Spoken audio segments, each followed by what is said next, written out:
देखो शिखरे आपणଙ୍କୁ ସ୍ୱାଗତ। ଆଜି ମୁଁ ଆପଣଙ୍କ ପାଇଁ ନେଇ ଆସିଛି ଦେଶ ବିଦେଶର 30ଟି ଗୁରୁତ୍ୱପୂର୍ଣ୍ଣ ଖବର। ନମ୍ବର 1, ଆଜିଠୁ ଅଷ୍ଟମରୁ ଚତୁର୍ଥ ଶ୍ରେଣୀ ପିଲାଙ୍କ ପାଇଁ ଅଫଲାଇନ୍ ପାଠପଢ଼ା। ଆଜିଠୁ ଅର୍ଥାତ୍ 7 ତାରିଖରୁ ଅଷ୍ଟମ ଶ୍ରେଣୀ ଓ ଚତୁର୍ଥ ଶ୍ରେଣୀର ଶିକ୍ଷାନୁଷ୍ଠାନଗୁଡ଼ିକ ଖୋଲିବ। ସେଥିରେ ଉଚ୍ଚଶିକ୍ଷା ବିଭାଗ ସମେତ ଟେକ୍ନିକାଲ, ମେଡିକାଲ ଓ ପ୍ରଫେସନାଲ ଆଦି ଶିକ୍ଷାନୁଷ୍ଠାନଗୁଡ଼ିକ ମଧ୍ୟ ସାମିଲ ଅଛି। ଏହା ସହିତ 14 ତାରିଖରୁ କେଜିରୁ ସପ୍ତମ ଶ୍ରେଣୀ ପର୍ଯ୍ୟନ୍ତ ପିଲାଙ୍କ ପାଇଁ ସ୍କୁଲରେ ପାଠପଢ଼ା ହେବ। ତେବେ ଏହି ପାଠପଢ଼ା ଅନଲାଇନ୍ ଓ ଅଫଲାଇନ୍ ମାଧ୍ୟମରେ ହୋଇପାରିବ। ଶିକ୍ଷାନୁଷ୍ଠାନ ସହ ଜଡ଼ିତ ଥିବା ବିଭାଗଗୁଡ଼ିକ ସ୍ୱତନ୍ତ୍ର ଭାବେ ନିଜ ନିଜର ଗାଇଡଲାଇନ୍ ଜାରି କରିବେ। ଶିକ୍ଷାନୁଷ୍ଠାନଗୁଡ଼ିକ ଖୋଲିବା ପାଇଁ ବିଭିନ୍ନ ବର୍ଗରୁ ଚାପ ପଡ଼ୁଥିଲା। ତା ସହିତ 15ରୁ 18 ବର୍ଷ ବୟସର ପିଲାଙ୍କୁ ଟିକାକରଣ ମଧ୍ୟ ବ୍ୟାପକ ଭାବେ ହୋଇସାରିଛି। ପିଲାମାନଙ୍କ ବୃହତ୍ତର ସ୍ୱାର୍ଥକୁ ଦୃଷ୍ଟିରେ ରଖି ସରକାର ଆଜିଠାରୁ ଅଷ୍ଟମ ଶ୍ରେଣୀ ଓ ଚତୁର୍ଥ ପିଲାଙ୍କ ପାଠପଢ଼ା ସ୍ୱାଭାବିକ କରିବାକୁ ନିଷ୍ପତ୍ତି ନେଇଛନ୍ତି। ନମ୍ବର 2, ସରିଲା ୱାର୍କ ଫ୍ରମ୍ ହୋମ୍ ଅବଧି। ଆଜିଠାରୁ ଅଫିସ ଯିବେ କର୍ମଚାରୀ। କୋଭିଡ ମାମଲା ହ୍ରାସ ଏବଂ ଓମିକ୍ରନ୍ ଭାରିଆଣ୍ଟର କମ୍ ବିପଦକୁ ଦୃଷ୍ଟିରେ ରଖି କେନ୍ଦ୍ର ସରକାର ଏହାର କର୍ମଚାରୀଙ୍କ ୱାର୍କ ଫ୍ରମ୍ ହୋମ୍ ଅବଧିକୁ ସମାପ୍ତ କରିଦେଇଛନ୍ତି। ଅର୍ଥାତ୍ ସୋମବାରଠାରୁ ସମସ୍ତ କର୍ମଚାରୀ ଅଫିସ ଯିବେ। ସମସ୍ତ କର୍ମଚାରୀ ଯେଭଳି ଅଫିସରେ ଉପସ୍ଥିତ ରହିବେ ତାହା ନିଶ୍ଚିତ କରିବାକୁ ନିର୍ଦ୍ଦେଶ ଦିଆଯାଇଛି। ରବିବାର ଦିନ କେନ୍ଦ୍ରମନ୍ତ୍ରୀ ଜିତେନ୍ଦ୍ର ସିଂ କହିଛନ୍ତି ଯେ କୋଭିଡ ମାମଲାକୁ ନେଇ ସମୀକ୍ଷା କରାଯାଇଥିଲା ଆଉ ମାମଲା ହ୍ରାସକୁ ଦୃଷ୍ଟିରେ ରଖି ଏହି ନିଷ୍ପତ୍ତି ନିଆଯାଇଛି। ସୋମବାରଠାରୁ କୌଣସି କର୍ମଚାରୀ ଘରୁ କାମ କରିପାରିବେ ନାହିଁ ବୋଲି ସରକାର କହିଛନ୍ତି। ନମ୍ବର 3, ନୀରବି ଗଲେ ଲତା, ଅମର ହୋଇଗଲା ସ୍ୱର। ପଞ୍ଚଭୂତରେ ଲୀନ ହୋଇଗଲେ ଭାରତରତ୍ନ ତଥା ସ୍ୱର ସମ୍ରାଜ୍ଞୀ। ଘଟିଲା ଏକ ଯୁଗର ଅବସାନ। ନୀରବି ଗଲେ ଲତା ମଙ୍ଗେଶକର, କିନ୍ତୁ ଅମର ହୋଇଗଲା ତାଙ୍କର ସ୍ୱର। ମୁମ୍ବାଇର ଶିବାଜୀ ପାର୍କରେ ପୂର୍ଣ୍ଣ ରାଷ୍ଟ୍ରୀୟ ମର୍ଯ୍ୟାଦା ସହ ତାଙ୍କର ଅନ୍ତିମ ସଂସ୍କାର ସମ୍ପନ୍ନ ହୋଇଛି। କାଲି ସକାଳେ ମୁମ୍ବାଇର ବ୍ରିଚ୍ କ୍ୟାଣ୍ଡି ହସ୍ପିଟାଲରେ ଲତା ମଙ୍ଗେଶକର ଶେଷ ନିଶ୍ୱାସ ତ୍ୟାଗ କରିଛନ୍ତି। ମୃତ୍ୟୁ ବେଳକୁ ତାଙ୍କୁ 92 ବର୍ଷ ହୋଇଥିଲା। ଜାନୁଆରୀ 8 ତାରିଖରେ ଲତା ମଙ୍ଗେଶକର କୋଭିଡ ପଜିଟିଭ ଚିହ୍ନଟ ହୋଇଥିଲେ। ବୟସାଧିକ ଯୋଗୁଁ ତାଙ୍କୁ ସଙ୍ଗେ ସଙ୍ଗେ ବ୍ରିଚ୍ କ୍ୟାଣ୍ଡି ହସ୍ପିଟାଲରେ ଭର୍ତ୍ତି କରାଯାଇଥିଲା। ଜାନୁଆରୀ 28 ତାରିଖରେ ତାଙ୍କୁ ଭେଣ୍ଟିଲେଟରରୁ ବାହାର କରାଯାଇଥିଲା। ତାଙ୍କ ସ୍ୱାସ୍ଥ୍ୟାବସ୍ଥାରେ ଉନ୍ନତି ଆସିଥିବା ଡାକ୍ତର କହିଥିଲେ। ତେବେ ହଠାତ୍ ଗତକାଲି ତାଙ୍କ ସ୍ୱାସ୍ଥ୍ୟାବସ୍ଥାରେ ଅବନତି ଦେଖାଯାଇଥିଲା। ତାଙ୍କୁ ପୁଣି ଭେଣ୍ଟିଲେଟରରେ ରଖାଯାଇଥିଲା, କିନ୍ତୁ ତାଙ୍କଠାରେ ଆଉ କୌଣସି ଉନ୍ନତି ପରିଲକ୍ଷିତ ହୋଇନଥିଲା। ଆଉ କାଲି ସକାଳେ ସେ ଆଖି ବୁଜି ଦେଇଥିଲେ। ନମ୍ବର 4, ଚନ୍ଦ୍ରଭାଗାରେ ମାଘମେଳା ବୁଡ଼ ବନ୍ଦ, ନୀତିକାନ୍ତିଙ୍କ ଅନୁମତି। ମହାମାରୀକୁ ଦୃଷ୍ଟିରେ ରଖି ଚଳିତ ବର୍ଷର ଚନ୍ଦ୍ରଭାଗା ମାଘମେଳା ବୁଡ଼ ବନ୍ଦ କରିଦିଆଯାଇଛି। ପୁରୀ ଜିଲ୍ଲା ପ୍ରଶାସନ ଏଥିରେ କଟକଣା ଲଗାଇଛି। କେବଳ ମାଘ ସପ୍ତମୀ ନୀତିକାନ୍ତି ସ୍ୱାଭାବିକ ଚାଲିବ। ବାକି ସବୁକିଛି ବନ୍ଦ ରଖାଯାଇଛି ବୋଲି ଉପଜିଲ୍ଲାପାଳ ଭବତାରଣ ସାହୁ କହିଛନ୍ତି। ଏ ଉପରେ ବିଧିବଦ୍ଧ ଆଦେଶନାମା ଜାରି ହୋଇଛି। ଉପଜିଲ୍ଲାପାଳ ଶ୍ରୀ ସାହୁଙ୍କ ପକ୍ଷରୁ ଜାରି ନିର୍ଦ୍ଦେଶନାମାରେ କୁହାଯାଇଛି ଯେ ମାଘମେଳାକୁ ଦୃଷ୍ଟିରେ ରଖି କୋଣାର୍କ ଥାନା ଅନ୍ତର୍ଗତ ଚନ୍ଦ୍ରଭାଗା ମେଳା ପଡ଼ିଆ, ତୀର୍ଥ ପୁଷ୍କରିଣୀ, ନବଗ୍ରହ ମନ୍ଦିରରେ ସର୍ବସାଧାରଣ ଦର୍ଶନ ଓ ପ୍ରବେଶ ଉପରେ କଟକଣା ଜାରି କରାଯାଇଛି। ରବିବାର ଅପରାହ୍ନ 6ଟାରୁ 7 ତାରିଖ ସକାଳ 9ଟା ପର୍ଯ୍ୟନ୍ତ ଏହି କଟକଣା ବଳବତ୍ତର ରହିବ। ନୀତିକାନ୍ତି ସମ୍ପନ୍ନ ହେବା ପରେ କଟକଣା ପ୍ରତ୍ୟାହାର ହେବ। ପାଣିପାଗ ସୂଚନା। ଆସନ୍ତା 2 ଦିନ ପାଗ ଶୁଖିଲା। 6 ଜିଲ୍ଲାରେ ଘନ କୁହୁଡ଼ି ସମ୍ଭାବନା। ଆସନ୍ତା 2 ଦିନ ପର୍ଯ୍ୟନ୍ତ ଅର୍ଥାତ୍ ଫେବୃଆରୀ 9 ତାରିଖ ଯାଏଁ ରାଜ୍ୟରେ ପାଗ ଶୁଖିଲା ରହିବ। ପାଣିପାଗ କେନ୍ଦ୍ରର ସୂଚନା ଅନୁଯାୟୀ 7 ତାରିଖରେ ଉପକୂଳ ଜିଲ୍ଲାର ଆଭ୍ୟନ୍ତରୀଣ ଅଞ୍ଚଳର କିଛି ସ୍ଥାନ ସହ ମାଲକାନଗିରି, କୋରାପୁଟ, ରାୟଗଡ଼ା, ଗଞ୍ଜାମ, କନ୍ଧମାଳ, ପୁରୀ ଆଦି ଜିଲ୍ଲାଗୁଡ଼ିକରେ ଘନ କୁହୁଡ଼ି ପଡ଼ିପାରେ। 8 ତାରିଖ ଦିନ ଉପକୂଳ ଜିଲ୍ଲା ଅନୁଗୁଳ, ଢେଙ୍କାନାଳ ଏବଂ 9 ତାରିଖରେ କେନ୍ଦୁଝର, ଅନୁଗୁଳ, ଢେଙ୍କାନାଳ, କନ୍ଧମାଳ, ରାୟଗଡ଼ା, କୋରାପୁଟ, ମାଲକାନଗିରି ଆଦି ଜିଲ୍ଲାର ବିଭିନ୍ନ ସ୍ଥାନରେ ଘନ କୁହୁଡ଼ି ପଡ଼ିବ ବୋଲି କେନ୍ଦ୍ର କହିଛି। ଆସନ୍ତା 24 ଘଣ୍ଟା ଭିତରେ ପାରଦ ସ୍ତର 2ରୁ 3 ଡିଗ୍ରୀ ଖସିବାର ସମ୍ଭାବନା ରହିଛି। ଝାରସୁଗୁଡ଼ା, କେନ୍ଦୁଝର ଓ ସୁନ୍ଦରଗଡ଼ ଜିଲ୍ଲାରେ ଶୀତର ପ୍ରଭାବ 2 ଦିନ ଯାଏଁ ରହିବ, କିନ୍ତୁ ଫେବୃଆରୀ 9 ପରଠାରୁ ତାପମାତ୍ରା 2ରୁ 4 ଡିଗ୍ରୀ ବୃଦ୍ଧି ଘଟିବ। Number 6, single dose Sputnik light ଟିକାକୁ ଭାରତରେ ମିଳିଲା ଜରୁରୀକାଳୀନ ବ୍ୟବହାର ଅନୁମତି। ଭାରତରେ କୋଭିଡ ବିରୋଧୀ ଲଢ଼େଇ ପାଇଁ ଟିକା ହିଁ ଅନେକାଂଶରେ ଫଳପ୍ରଦ ହୋଇଛି। ତେଣୁ କେନ୍ଦ୍ର ସରକାର ଦେଶର ସମସ୍ତ ନାଗରିକ କିପରି ଟିକା ନେବେ ସେ ବିଷୟରେ ଗୁରୁତ୍ୱାରୋପ କରୁଛନ୍ତି। ଏହି କ୍ରମରେ ପୁଣି ଏକ ଟିକାକୁ ଜରୁରୀ ବ୍ୟବହାର ଲାଗି ଡିସିଜିଆଇ ଅନୁମତି ଦେଇଛି। ସୂଚନା ଅନୁସାରେ ଥରେ ମାତ୍ର ଦିଆଯାଉଥିବା ସ୍ପୁଟନିକ୍ ଲାଇଟ୍ ଟିକାକୁ ଭାରତରେ ବ୍ୟବହାର ପାଇଁ ଅନୁମତି ମିଳିଛି। ଦେଶରେ ଏବେ ସିଙ୍ଗଲ ଡୋଜ୍ ସ୍ପୁଟନିକ୍ ଲାଇଟ୍ ଟିକାକୁ ସ୍ୱୀକୃତି ମିଳିଛି। ଏହାକୁ ଜରୁରୀକାଳୀନ ବ୍ୟବହାର କରାଯାଇପାରିବ ବୋଲି କେନ୍ଦ୍ର ସ୍ୱାସ୍ଥ୍ୟମନ୍ତ୍ରୀ ମନସୁଖ ମାଣ୍ଡବ୍ୟ ଟ୍ୱିଟ୍ କରି ସୂଚନା ଦେଇଛନ୍ତି। ନମ୍ବର 7, କ୍ୟାପିଟାଲ ହସ୍ପିଟାଲ ସୋମବାରଠାରୁ 2 ବେଳା ଖୋଲିବ ଆଉଟଡୋର। ସୋମବାରଠାରୁ କ୍ୟାପିଟାଲ ହସ୍ପିଟାଲରେ ଖୋଲିବ 2 ବେଳା ଆଉଟଡୋର। ହେଲେ ଆଉ କିଛି ଦିନ ପରେ ଅପରେସନ ଥିଏଟର ବା ଓଟି ଖୋଲିବ। ବର୍ତ୍ତମାନ ମଧ୍ୟ କୋଭିଡ ଥମି ନଥିବାରୁ କଟକଣା ସହ ଆଉଟଡୋର ଖୋଲିବାକୁ ନିଷ୍ପତ୍ତି ନିଆଯାଇଥିବା କ୍ୟାପିଟାଲ ହସ୍ପିଟାଲ ନିର୍ଦ୍ଦେଶକ ଡକ୍ଟର ଲକ୍ଷ୍ମୀଧର ସାହୁ ସୂଚନା ଦେଇଛନ୍ତି। ସୋମବାରଠାରୁ ପୂର୍ବଭଳି ସକାଳ 8ଟାରୁ ମଧ୍ୟାହ୍ନ 1ଟାଏ ଓ ଉପରବେଳା ଅପରାହ୍ନ 3ଟାରୁ ସନ୍ଧ୍ୟା 5ଟା ପର୍ଯ୍ୟନ୍ତ ଆଉଟଡୋର ପୂର୍ଣ୍ଣ କାର୍ଯ୍ୟକ୍ଷମ ହେବ। କୋଭିଡ ସଂକ୍ରମିତଙ୍କ ସଂଖ୍ୟା କମିବା ପରେ ଓଟି ଖୋଲାଯିବ ବୋଲି ସୂଚନା ମିଳିଛି। ନମ୍ବର 8, एप्रिल राजधानी रे गड़िब ई बस। राजधानी रे इलेक्ट्रिक बस बा ई बस चलाचल को नहीं प्रतीक्षार खूब शीघ्र अंत होगा जाऊँगी। आसंता एप्रिल भुवनेश्वर परीक्षामूलक भाव 5टी ई बस गड़ेवा कैपिटल रिजन अर्बन ट्रांसपोर्ट बा क्रूट योजना करिछि। परीक्षण में सबू ठीकठाक रहिले पर्यायक्रमे आहुरी ई बस अणाजिबो बोली कुहाଯାଇଛି। बसर प्रति सीट्रे यूएसबी चार्जिंग पॉइंट, जरूरीकालीन रहणी, शीतताप नियंत्रण, सीसीटीवी कैमेरा सुविधा उपलब्ध रहिबो। एही बस शब्द सह वायु प्रदूषण मुक्त। राजधानी रे 200 रु ऊर्ध्व ई बस चलिले 30% रु अधिक प्रदूषण कमी पारिबो बोली कुहाଯାଉଛି। सेतिपई ई बस को प्राथमिकता देबाको क्रूट स्थिर करिछि। अन्यपटे स्मार्ट सिटी लिमिटेड पक्षरु 7टी चार्जिंग स्टेशन तैयारी करा जाଉଛି। ठिका संस्था माने काम आरंभ करिबा सह एप्रिल सुधा ए चार्जिंग स्टेशन प्रस्तुत करिबाको योजना करिसंती। नंबर 9, 30% सस्ता हो पारे इलेक्ट्रिक गाड़ी। आसंता किछि मास मध्य वैद्युतिक जानगुड़िक 30% सस्ता हो पारे। साधारण बजेट रे बैटेरी अदरबदर बा बैटेरी शॉपिंग घोषणा पर केंद्र सरकार टिकस छाड़ समेत अन्य रिहाती प्रदान करने को चिंता करुछंती। आउ मिलिथिबो सूचना मुताबक इलेक्ट्रिक गाड़ी व्यवहार को बढ़ाइबा पई बैटेरी मूल्य कमैबा को सरकार विचार करुछंती। आउ बैटेरी मूल्य कमिले गाड़ीर मूल्य 30 रु 40% कमी पारे। वर्तमान बैटेरी शॉपिंग सिस्टम लागू हेले गाड़ीर बैटेरीर मूल्य बाद पड़िबो, अर्थात गाड़ी नेबा समय केवल गाड़ीर मूल्य ही देबाको पड़िबो। यह परे ग्राहक माने विभिन्न कंपनी बैटेरी भड़ारे नेबाको सक्षम हेबे। बैटेरीर क्षमता आकार उपरे भड़ा निर्भर करिवो। एप्रिल रु सरकार यह उपरे स्वतंत्र नीति प्रस्तुत करिवे। सूचना अनुसार बैटेरीर चार्जिंग सरिबा परे ग्राहक माने यहाको कंपनीर स्टोर को नहीं यहाको बदलई पारिबे। नंबर 10, चन्नी हेले मुख्यमंत्री प्रार्थी, सिंधुଙ୍କ स्वप्न धोड़ीसात। पंजाब रे कांग्रेस पक्षरु किए हेबो मुख्यमंत्री प्रार्थी ताको नहीं किछि दिन हेला कल्पना जल्पना लगी रही बेले काली एहर अवसान घटी। कांग्रेस नेता राहुल गांधी काली मुख्यमंत्री प्रार्थी घोषणा करिसंती। दल पक्षरु मुख्यमंत्री पई चरण सिंह चन्नी नाम घोषणा करिसंती राहुल। चन्नी एबे पंजाब रे मुख्यमंत्री अछंती। काली राहुल घोषणा पर मुख्यमंत्री पई स्वप्न देखुवा सिंधु आशा धूड़ीसात होईछि। पूर्व सिंधु एवं चरण सिंह चन्नी मध्य क्षमता लड़ई को राहुल कहिथिले जे दुई जण व्यक्ति केबे नेतृत्व नहीं पारिबे नाही, केवल जणे नेबे। नंबर 11, पुणी संक्रमण तड़मुहा। गत 24 घंटा मध्य 2106 पॉजिटिव चिन्हट। राज्य में गत 24 घंटा मध्य 2106 जन पॉजिटिव चिन्हट होइछंती।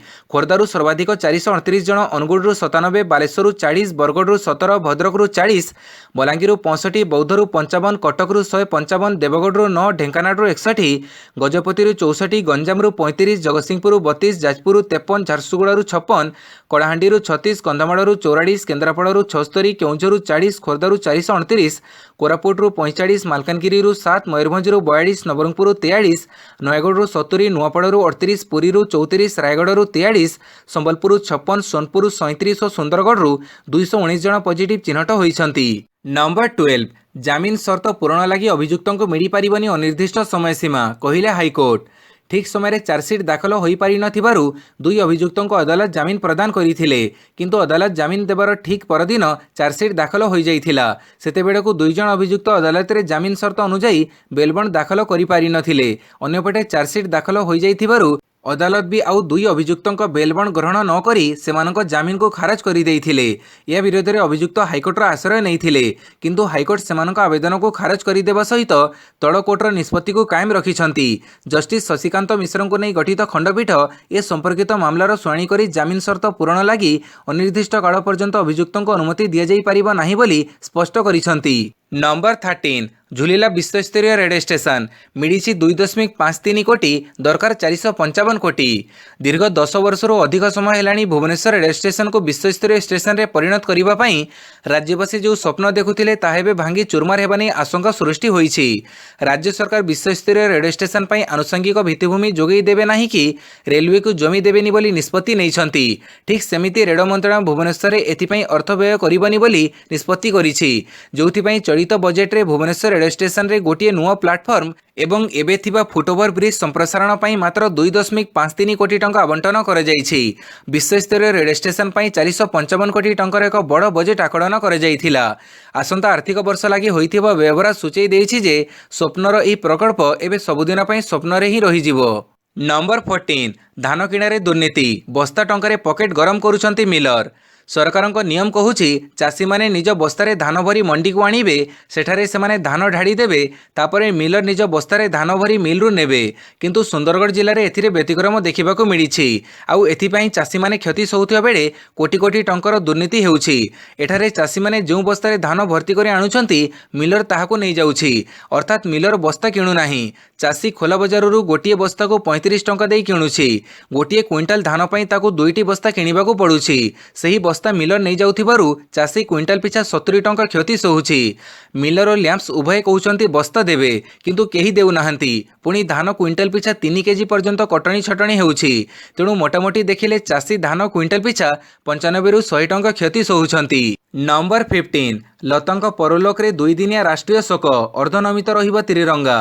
सबुदिन नीरवी गले सुर सम्राज्ञी लता मंगेशकर। काली सकाळे तांकर परलोक होइथिबा बेले केंद्र सरकार 2 दिनिया राष्ट्रीय शोक घोषणा करिसंती। 2 दिन पई अर्धनमित रहिबा जातीय पताका। लता मंगेशकर 3 थर जातीय चलचित्र पुरस्कार पाइथिले।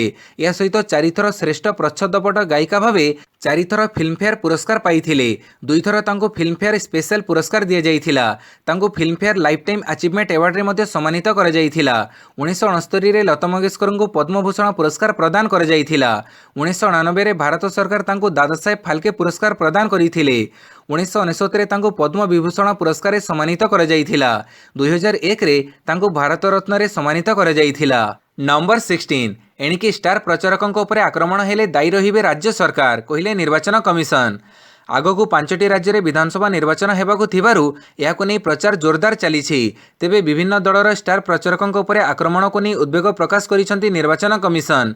निकटरे उत्तर प्रदेशर मीरठ ठारे एआईएमआईएम रो नेता असदुद्दीन ओवैसी उपरे आक्रमण करा जाइथिला। यापरे निर्वाचन कमिशन नुआ निर्देशनामा जारी करिसंती। एणिकी स्टार प्रचारकों को राज्य सरकार सुरक्षा प्रदान करिवे। एथिसह नोडाल अधिकारी को नियुक्ति करिबाकू कमिशन कहिसंती। स्टार प्रचारकों उपरे विभिन्न समय आक्रमण करा जाउथिबारु निर्वाचन कमिशन सेमानंकु सुरक्षा को दृष्टि रे रखी ए पदक्षेप नैछंती। एणिकी स्टार प्रचारकों उपरकू आक्रमण हेले सेथिपाई दायी रहिबे राज्य सरकार। नंबर 17 प्रधानमंत्री सुरक्षा भंग मामला सुप्रीमकोर्ट द्वारा गठित 5 जणिया कमिटीर जांच आरंभ।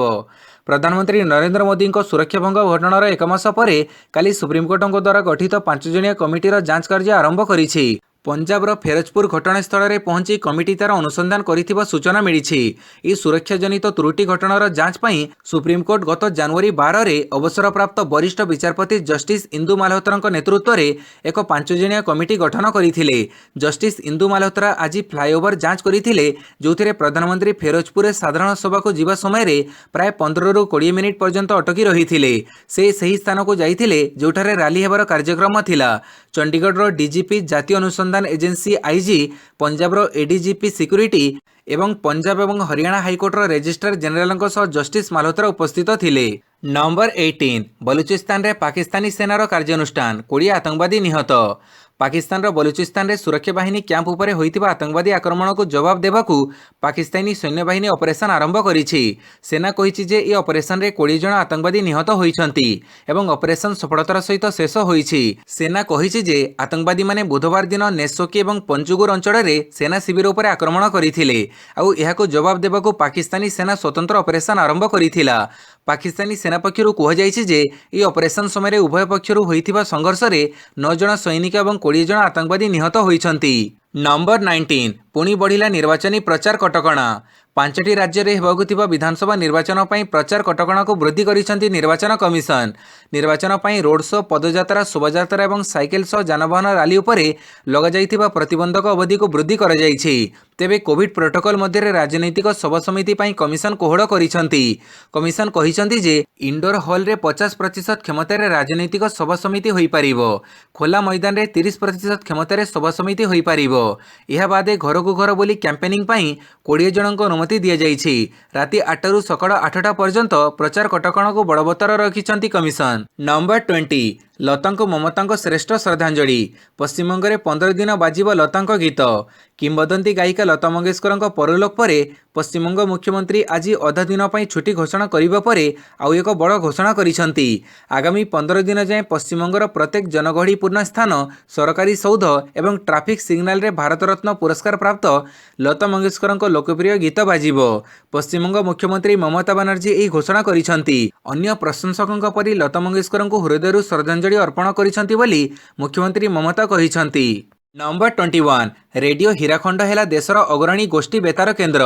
ସମ୍ବଲପୁର ସ୍ଥିତ ଏକମାତ୍ର ଗୋଷ୍ଠୀ ବେତାର କେନ୍ଦ୍ର ରେଡିଓ ହୀରାଖଣ୍ଡକୁ କେନ୍ଦ୍ର ସୂଚନା ପ୍ରସାରଣ ମନ୍ତ୍ରଣାଳୟ ଦେଶର ଏକ ଅଗ୍ରଣୀ ଗୋଷ୍ଠୀ ବେତାର କେନ୍ଦ୍ର ଭାବରେ ଘୋଷଣା କରିଛନ୍ତି। କେନ୍ଦ୍ର ସରକାରଙ୍କ ଦ୍ୱାରା ରେଡିଓ ହୀରାଖଣ୍ଡକୁ ଏକ ଅଗ୍ରଣୀ ଗୋଷ୍ଠୀ ବେତାର କେନ୍ଦ୍ର ଭାବରେ ଘୋଷଣା କରିଥିବାରୁ ଏହାର କାର୍ଯ୍ୟକାରୀ କମିଟି ଅଧ୍ୟକ୍ଷ ଡକ୍ଟର ଶ୍ୟାମସୁନ୍ଦର ଧର ସରକାରଙ୍କୁ ସାଧୁବାଦ ଜ୍ଞାପନ କରିବା ସହିତ ଏହାଦ୍ୱାରା ଅନୁଷ୍ଠାନ ବେଶ୍ ଉତ୍ସାହିତ ବୋଲି କହିଛନ୍ତି।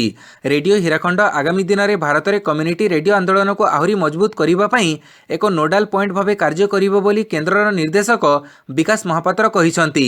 ଦେଶରେ ବର୍ତ୍ତମାନ 350ଟି ଗୋଷ୍ଠୀ ବେତାର କେନ୍ଦ୍ର ରହିଥିବା ବେଳେ ଓଡ଼ିଶାରେ 22ଟି କେନ୍ଦ୍ର କାର୍ଯ୍ୟରତ। ନମ୍ବର 22 ଦୁର୍ଘଟଣାରେ ଆହତ ବ୍ୟକ୍ତିଙ୍କୁ ମେଡିକାଲ ନେଲେ ମିଳିବ ପୁରସ୍କାର। ପ୍ରାୟତଃ ଯେତେବେଳେ କେହି ସଡ଼କ ଦୁର୍ଘଟଣାରେ ଆହତ ହୋଇଥିବାର ଦେଖନ୍ତି, ଅଧିକାଂଶ ଲୋକ ଦୁର୍ଘଟଣା ବିଷୟରେ ଆଲୋଚନା କରିବା ପରେ ଚାଲିଯାଆନ୍ତି। ଭାରତରେ ସଡ଼କ ଦୁର୍ଘଟଣା ଯୋଗୁଁ ମୃତ୍ୟୁ ସଂଖ୍ୟା ମଧ୍ୟ ବଢ଼ିବାରେ ଲାଗିଛି।